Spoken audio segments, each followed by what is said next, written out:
triangle called the Sierpinski triangle could be made with random choices. Starting from a random point in a triangle, choose a random corner, draw a line, and find the midpoint between the point and the corner. Then repeat the pattern with that new point. Continuing the pattern on and on results in a series of midpoints that draw out this fractal of nested triangles. So how can a structure that's so exact and contains such minuscule detail be based on random choices? Although this pattern, sometimes called the chaos game, is driven by randomness, we can see that there are only certain outcomes that can be made. Let's start with the initial location and see what the possible midpoints are. If we were to pick a random point within the triangle, it will more than likely not be part of the fractal. Unless you confine it to specific lines, it will probably sit in one of the countless holes in the fractal.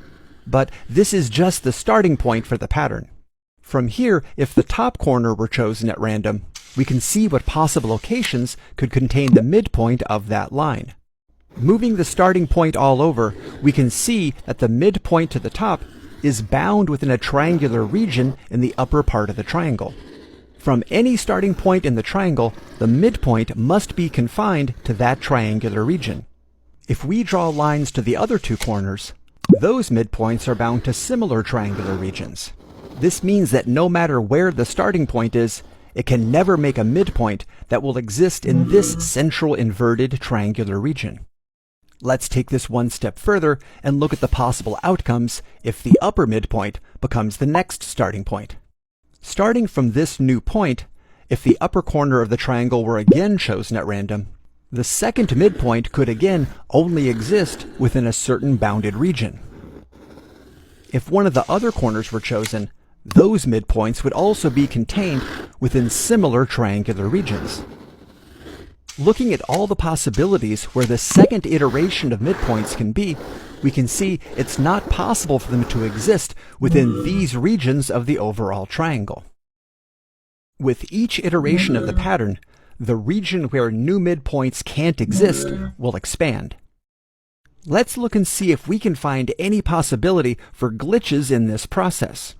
Although the second set of midpoints can't exist in these regions, an initial midpoint could. We could force a single glitch point to land somewhere in these regions, but it could never happen again in the process. Depending on the initial starting point, there may be an individual glitch point at each level of the fractal, but the region where new midpoints can no longer be drawn is still growing with each iteration of the process. Although choices are made at random, there are limited possible outcomes. Even though the process is called the chaos game, the result of what it generates is anything but chaotic. I'll be posting part 3 to this that will apply the chaos game to other shapes and see the different kinds of fractals that are possible. So follow along.